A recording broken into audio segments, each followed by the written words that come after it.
Timberwolves flowing in their veins. Mackie and Judd on SKOR North and SKORNorth.com. I mean, we just stopped short. Like, our urgency to contest shots was not there. I mean, and we've been really good at that all year.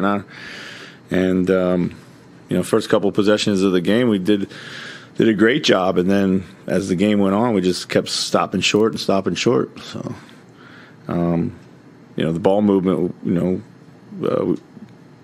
we knew it was going to be there. We knew what they were trying to do, but we didn't run shooters off the line. That was Chris Finch's. Oh, we're getting a little echo there. I don't know if that's Alan's microphone or not. But this is Mackie and Judd, daily Minnesota sports, entertainment, therapy, you name it. That was Chris Finch's assessment of the Wolves' loss to the Hawks the other night. Let's get him in here. He is our friend and the longtime voice of the Minnesota Timberwolves, Alan Horton, everybody. What's going on, Alan? Phil, Judd, Declan, how are you guys? Good to see you. You too. Fantastic. Good to see you. So remind me, what was your first year calling Wolves games? 07, 08. So you started like right after Kevin Garnett got traded. So, all right, that's perfect because during you've seen a lot of dark Timberwolves basketball. My question to you, I know they've lost 3 straight games, and some of it's injuries, and some of it's just like they're not just going to flip the switch and be a 60-win team. There are steps to be taken. But when you watch this team, does it pass the smell test for you in terms of, okay, they're on the way to being relevant in the Western Conference? Does it pass the smell test? It does, and here's why. Because they're defending for the first time and maybe only the second time in franchise history. They've only had one top 10 defense in the entire franchise's history, and that was in 03-04, and we know what happened then, right? You win games when you defend. The Timberwolves have just been a bottom 10 defensive team for too long. They've bought in at the defensive end, and I think the lights actually turned on a little bit for these guys where they realize, wow, hey, we're actually in these games. We got a chance to win. That's what defense does for you. Chris Finch has preached it. They played it during the preseason. They've had some stretches where the defense hasn't been particularly good. The other night against Atlanta was a good example. Charlotte about 6 games ago. So they've had some hiccups along the way. It's not smooth sailing by any stretch. But when you defend and you get after it, it gives you a chance to win games. And that's the biggest reason to me to be optimistic about where this thing's headed. Where does, among the players that you've seen, and Towns is certainly a really talented guy, but where does Ant rank as far as the unquantifiable it factor, as far as the price of admission guy? Because they're on nights that he's on, and he's not on every night for sure, but on nights that he's on, it seems like there is a factor to his game that is something that we have not seen here a lot. Yeah, it's electric. I mean, he's got that he's just got that burst where, when we see him score, it's usually in bunches, and it's usually it's 11 points in the span of 90 seconds. It's a couple of threes, and his shot starts to go. And, a couple of times a game, he is relentlessly attacking the rim. And I think you could argue that you'd like to see him even attack the rim more because he's able to get there so often. But he's in the top 15 in shots at the rim. That's pretty good for a wing player in this league. And he's just scratching the surface. I mean, he just passed 82 career games this year. So that's a full rookie season under a normal conditions pre-pandemic. So he's at about, 95 games, not even 95 games. And so it is a little frustrating to see the consistency not there, but you have to take into account that this kid is still just 20 years of age. He's got all this athleticism. He looks like he could put on a Vikings jersey and play running back, for the Vikings. He's just got that kind of frame. And once or twice a game, he's looking to absolutely posterize somebody at the rim. I mean, it's just ferocious. The dunk earlier this year against Gabe Vincent, which technically doesn't go down, it's lost in history because it technically didn't happen, right? Because it was an offensive charge. So the highlight doesn't exist, which is just tragic. Let's blame Curtis Blair. Can we add him to the list with Ed Malloy and a couple other guys? Curtis Blair. I'm envisioning Alan Horton with like the list of referees on his wall, like Steve Buscemi, just. That was a great call, though. Your call was great, and it got screwed. Curtis Blair screwed you. If you're Curtis Blair, all right, you got 15,000 fans in the arena. There's energy. First of all, it was a bad call. Like Anthony Edwards was taking flight as the defender, scoots underneath him. But even if it's borderline, like how do you buzzkill that moment? What are you doing in that situation? I mean, everybody knows. Players know. Ant said afterwards, "Hey, you don't make that call." And here's a rookie who knows that. Curtis Blair knows that. There had been that was leading up to that point. I think there had been some kind of tensions between the officials and both coaching staffs. Really, I don't think it had been a very good officiated game, and I think that's one reason why Chris Finch didn't challenge that call, because the Wolves had a challenge and they probably should have used it right there. But I think Chris Finch probably felt like, you know what, I don't have a chance of winning this thing because of the way things are going with the officials. And that sometimes needs to be, played into your mind. And he thought, well, I'll just save it for an out of bounds play later. This looks like a tight game. Wolves went on to win anyway. But it would have been nice to have that dunk in Timberwolves franchise, have it actually exist and have it be a legitimate bucket. Yeah. One thing you mentioned, getting to the free throw line. So Ant is very streaky as a shooter, and all of the streakiness, there's a lot of 1 for 9s, but then there's games where he'll go, 4 for 8 from 3. It all kind of adds up to he's been basically a league average 3-point shooter statistically. On the getting to the rim front, he's only averaging like 3.5 free throw attempts per game. Yep. And to compare that to some of the other players, and you'll notice the players I'm about to list, sort of like the wing players, the players who can create their own shots. These are almost all veteran players. I mean, Giannis leads the league with 10 free throw attempts per game, but you can't compare anyone to him. But Jimmy Butler, 8 free throw attempts per game. DeMar DeRozan, James Harden, both at 7, 8. Durant, even Harrison Barnes, he's 30 years old now, 7 free throw attempts per game. It's almost like as you get a little older, you figure out 2 or 3 extra times per game. But I don't know why that process can't start earlier, because he, like you said, he can get to the rim whenever he wants. Yeah. Trade out some of those long 2s or just like the 9th 3 that you were going to take and get to the rim 2 or 3 extra. I think that's the next level to his offensive game, Alan. No doubt. And I think they've been working with him on trying to, once he does get to the rim, finish through the contact rather than use his tremendous athleticism to try to avoid maybe his shot getting blocked. Go up through that arm, go up through that hand. Don't exaggerate the contact, but accentuate it, because if you start to fade away or you maybe try to make a reverse layup, or maybe you should have gone strong on the strong side of the rim, it's easier for the officials to let that call go. And I think Ant's free throw attempts will come along. Unfortunately, that seems to be just a process for young players in this league, really good ones. They have to earn the whistle. It shouldn't be like that. You're absolutely right. But it unfortunately kind of is that way.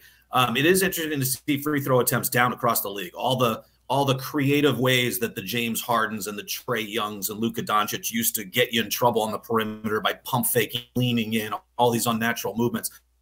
The league's done a great job taking that stuff away. So even some of the guys you listed that are high free throw attempts guys, those are fouls that are coming inside, usually in the paint. Giannis is around the paint. A lot of those guys are in the paint. Harden's free throw attempts down significantly, 2 or 3 a game, 4 a game sometimes for him.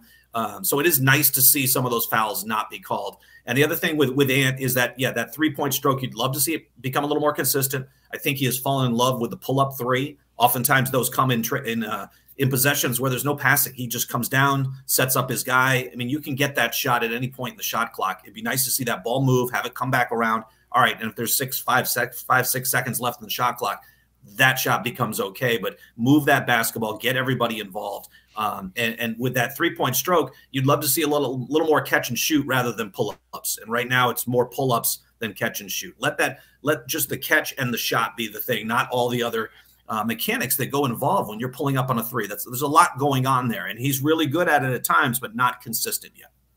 So in your time here, you have seen numerous veteran guys brought in to try and lead the team, and some have been good. Taj, I thought was a stabilizing force. Mm-hmm. Butler was brought in for that sort of, but the problem was he was selfish and it didn't work at all. Where does Pat Bev rank? Because when I am at games now and I watch the bench, I love how he is wired, but I'm curious among these guys that you have seen, where does he rank as far as overall impact on team? Not since KG. And I wasn't here the first time KG was here, but the second presence in practice to be able to stop practice, act like one of the coaches. Whoa. That's not how we do things. You need to be positioned here. Pat Beverley does the exact same things. He stops practices just as much as the coaches do. He's that much of a vocal leader. and he is in lockstep with Chris Finch. I mean, he talked a couple of days after media day that this was the place he wanted to go. If it wasn't going to work out with the Clippers, he had a list of about 3 teams, and the Timberwolves were one, mainly because of Chris Finch. So he's come in, he's embraced that role, and when he talks, the team listens. He's got credibility. He's gotten to places this team wants to go. So he comes in with some credibility, maybe not with a ring on his finger, but he was just in the Western Conference Finals last year. Everything he's accomplished on the defensive end. When he speaks up, it's like E.F. Hutton. When he speaks, people listen. Yeah, it's great, man. Like, he's AJ Pierzynski, basically. Like, if he's not on your team, you're watching him shove Chris Paul in the back at the end of a playoff series. Like, who's this clown, right? But then when the Wolves acquire him, you're like, yes, this is great. He's going to be a great presence, and he's going to add that grit factor and that veteran presence. I will say, Alan, too, so I've been hard on D'Angelo Russell for even before he came to the Timberwolves. I'm not in love with some of the 3 for 15 chuck-it shooting performances, but it feels like, and you tell us, it feels like he has been as good defensively as he's been in his career. He's been as good as just sort of an orchestrator of the offense on the court, and even in just a leadership role, buying into Chris Finch and putting an arm around Anthony Edwards. It feels like there's a different version of D'Lo, even though his shot hasn't been falling. And like I said, 3 for 18s, like, I can do without those performances. But is there a difference in this year's version of D'Lo? Yes, there is. There's a buy-in factor, and all the things you're mentioning kind of show up even when he has those 3 for 19 or 1 for 12 from beyond the arc. His plus minus numbers are solid. His off ratings are really good, which tells you that backs up what you're saying. Like, he is playing better defense. Will he ever be all defensive? No. Does he still get, when he gets switched on to a big down low, is he really helpless defending the rim? Yes. And teams try to take advantage of that. But all the things you mentioned are absolutely correct. I think he's got, it starts with your relationship with your head coach. And he has got buy-in from his head coach and vice versa. Those guys are on the same page. D'Angelo's a really smart guy. I've been able to talk to him and interview him a number of times, and he's just really thoughtful. He's almost, sometimes I think, maybe almost too smart, like for his own good. Sometimes you start overthinking things, and he's another guy that not quite as vocal as Pat Beverley, but he thinks the game too. I mean, he has a really good sense of what to do and when. And you need that from a point guard, right? Because you have to look for times to score and times to facilitate, times to get guys going. And I think we've seen, certainly the other night without him, how much the Wolves offense struggled without him. And oftentimes his offense is more of the one-on-one variety, but again, you saw the effects of not having him the other night. I think he's had a really strong start to the season. And he's one of the biggest reasons why the Wolves are relevant and right in this playoff race. He strikes me as a guy who also probably asks why a lot. And I think that there are probably coaches that bristle.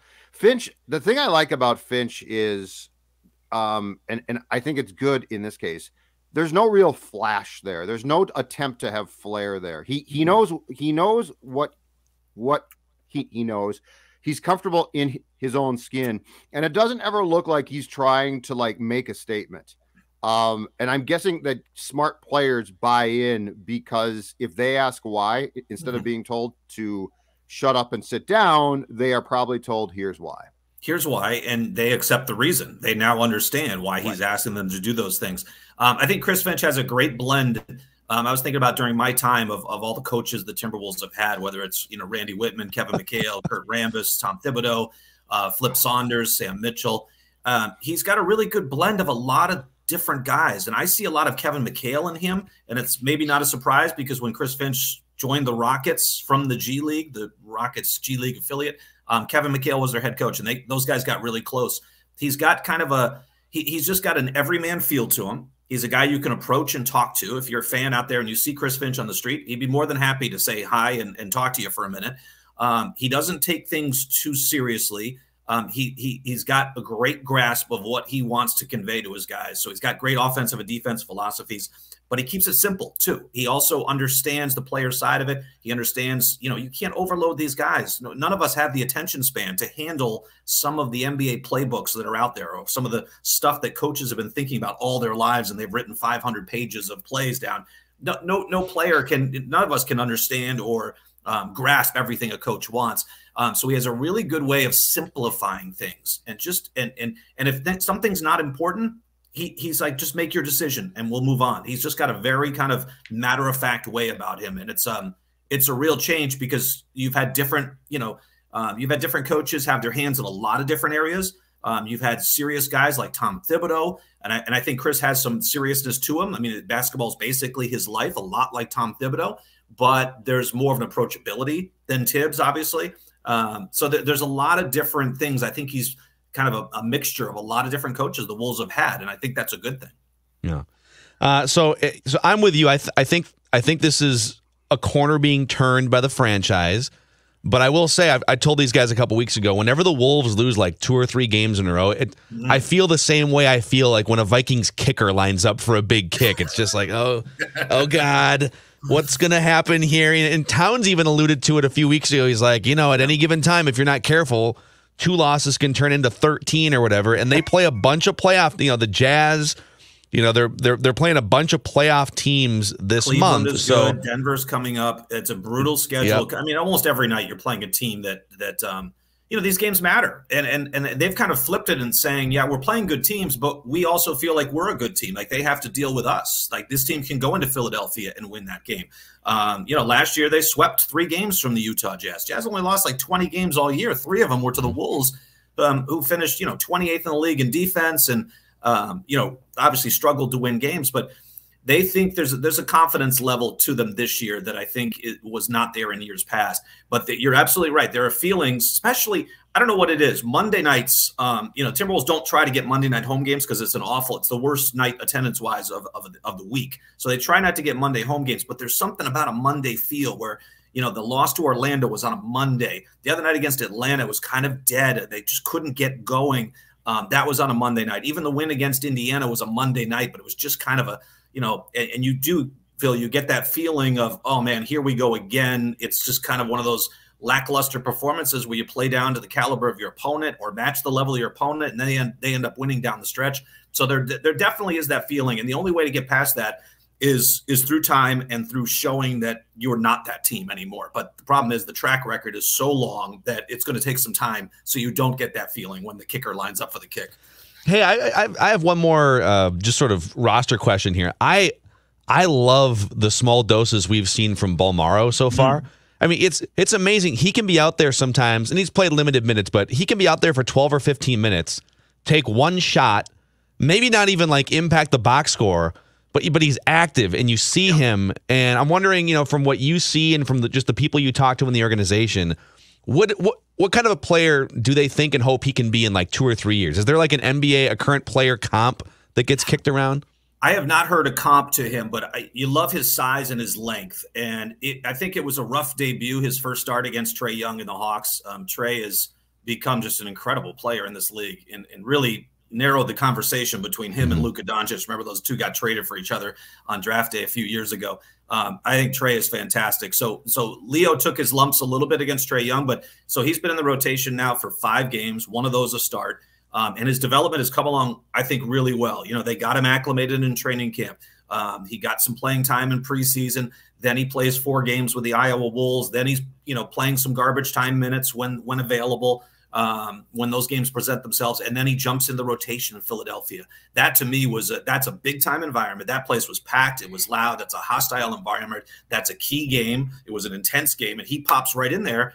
And he looked the part. He fit out there on the floor. You didn't notice that, well, that's a rookie out there. He looks disheveled. He looks overwhelmed by the moment. There was none of that. I mean, he's played big games before. He's been in the EuroLeague Final Four. And for fans, we may not follow the EuroLeague, but that's big time basketball in Europe. That's as good as it gets. And then you make the jump to the NBA. So I think his path, his progression has been really good. And despite taking some lumps the other night, I think he's going to be really good. He's going to really help on that defensive end too. And the Wolves have, back to defense where we all started this thing. They've got defenders now. Now, while Pat Beverley might be on the tail end of his career, I think Ant's going to be a really good defender. I think you still got, while Josh Okogie has his limitations offensively, you love having him on the floor for his defense. You've got Jaden McDaniels. You've got Jared Vanderbilt, who's now matching up against some of the key guys that you're facing each and every night. And you throw Bolmaro in there too. you've really got a host of defenders that you can throw at teams. And that's crucial when you get towards postseason, you start to get some of these matchups and you're playing a team in a 7-game series. You need those kind of guys. I think his offense will come. I don't think he'll ever be a real, 20-point-a-game scorer. I don't see that. I think he's more of a facilitator, and that might be perfect if you want to slide D'Lo off the ball and you want to get the ball to Cat and you want to feed Ant. You've got enough scoring out there. You just need someone solid at the playmaking position to be able to facilitate that. And I think Leo can do that. He's got good size. I think he'll rebound well. I think the assist numbers will be good. I'm kind of excited to see where he ends up at the end of even this rookie season. Like, how much better is he when we come around to March and April than what we see now? Yeah. On Cat. Yeah. Is Cat too thin? Cat came back thin, and it feels like his game, from the outside is great. But I mean, he lost, it looked like, quite a bit of weight, and it feels like inside that it's harder for him to operate a little bit more than it was. Is he slightly too thin? I don't know if the weight. I don't know. I haven't thought about that weight issue. I think this game has turned so much into a quicker is better type of thing, where normally losing some weight and you're 7 foot is going to be a good thing because you've got added quickness, or theoretically, I mean, you'd be a little bit quicker. Cat's incredible. The tailbone thing was clearly bothering him the other night. He still scored 31 points, 16 rebounds, 6 assists. I mean, it's amazing the kind of ability he has to put up those kind of numbers when you're clearly not 100%. He wasn't sort of exuding the same kind of emotion that we've seen from Cat. But when you have your max player, you expect max things. And, it's tough. It's really tough. He's got, 7 years in. I was hoping that his on-court demeanor would be a little more composed at this point in his career, where, you've got to adjust to the way the officials are calling the game. He leads the league in offensive fouls, and the Timberwolves are #1 in that department as a team, and he's a big part of that. And some of the turnovers he's in the top 10 in turnovers, and part of that is the offensive fouls because that counts as a turnover. But some of his passes, he gets a little too nonchalant, maybe playing for the highlight a little bit too much. And some of those turnovers, it just feels like all of them are run right back down the Wolves' throats in transition the other way. And just his on the court, I always talk about playing within yourself. When he's calm and just fundamentally goes about his business, kind of like the other night when he wasn't quite feeling well. So he was, I thought, played really within himself really well. And some of those post moves you're talking about, I think he gets into trouble when he probably panic is not the right word, but he gets too frenetic trying to create something. And that doesn't go well for him or for the team when it happens. Things usually slide the other direction. So they've tried to get him the ball. And when he does get it, go quicker. Just go quicker. Trust your moves. You're 7 feet, go to your jump hook, do all the different ranges that you have offensively. And you're going to have success. You're 7 foot. You're uber talented. Just trust your ability. Play within yourself. I think he and the Wolves get into trouble when he tries to do too much. He ends up on the floor. One of those times, I just worry that he's going to hurt his wrist again in one of these falls. So, again, that's nitpicking on a player that's been tremendous offensively, better defensively. I think they put him in better positions to succeed defensively.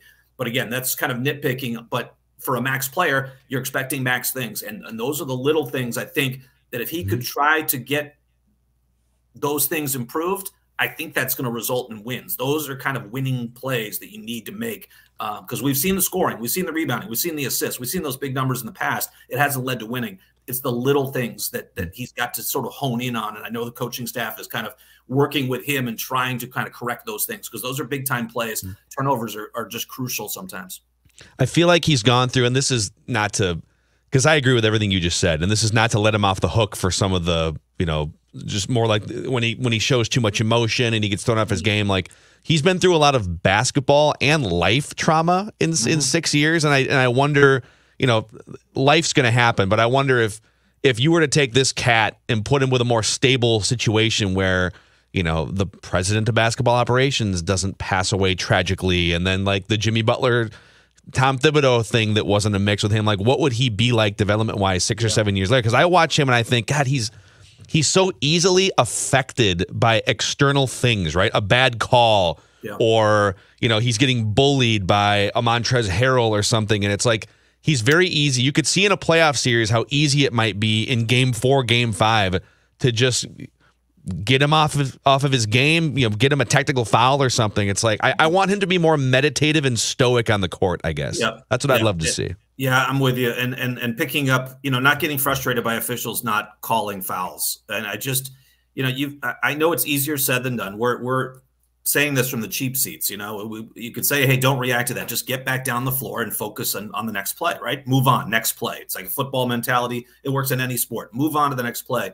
But the complaining about calls is just, that's frustrating to me because that tells me that you're taking yourself out of the game. You're letting that official, get into your head a little bit and affecting the way you're now performing on the floor. And, I always think back to, KG had a tremendous intensity, right? But he was able to channel it and focus it in a way.